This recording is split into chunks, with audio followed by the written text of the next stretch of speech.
Hi guys, it's been a minute here. Anyways, this is a throwback to my interview on Rhythm FM with Alisebh Scott. She had me on our show on a Sunday sometime in May, and we shared a couple of amazing things. This is a short clip from the interview. It is not a full one. It's just a short portion of it, and I think you would learn one or two things. So, happy watching. Send that to you. So how it's me, Mrs. Joan. How are you doing? I'm good. Thank you so much for having me here. Yeah, it's really lovely to have you here. Thank you for coming on the conversation with Alisebh Scott. It's a pleasure having you. So yeah, we are going to play an audio, right? So this audio, just listen to it, and when we come back, we'll kind of talk more about the conversation, so you understand the reason why I decided to choose this topic for us to talk about. So listen, asking this question, I don't want this thing. So yes, I'm just going to ask you literally interesting conversation before we're having that conversation. So first of all, right, what are some expectations that we put on ourselves that we expect our spouses to have? Do we have high expectations, and that way it's not matching up? So there's something we call negotiables in relationships, and there's something we call non-negotiables. So a lot of people go into relationships without actually defining what is a negotiable core value and what is a non-negotiable. This reminds me of contracts.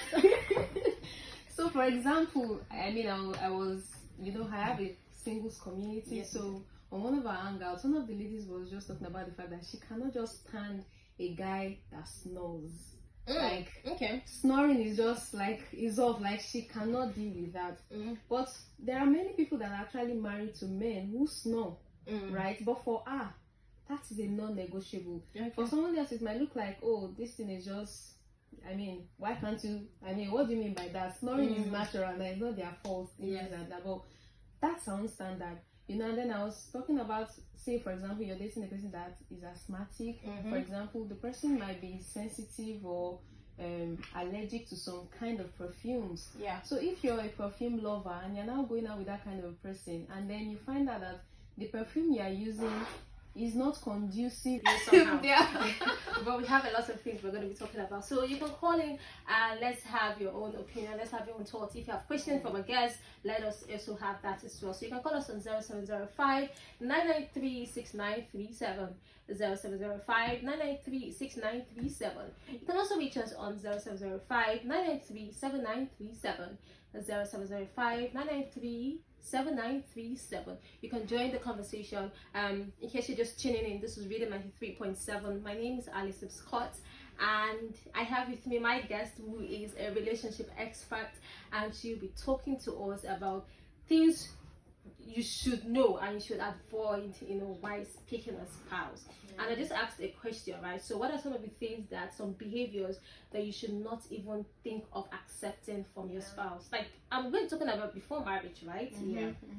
I think the number one thing is emotional abuse. Okay. So the general thing people talk about is physical abuse, where a guy is slapping you and beating you. If at this point, you are still staying in a relationship that the person is physically abusive, if a guy is even angry enough to do, okay, I know people are not saying us all, he even wants to attempt to slap you, even if he did not, if he can even get to that point that he cannot self-regulate, there's something called self-regulation. If he cannot self-regulate and even gets to the point that he just wants to raise his hand to hit you, that's a red flag right there. That's a sign that he's either dealing with some trauma, he has some immaturity, that is still dealing with some emotional imbalances and maybe some psychological issues, which may need to be dealt with. So the first thing is emotional abuse.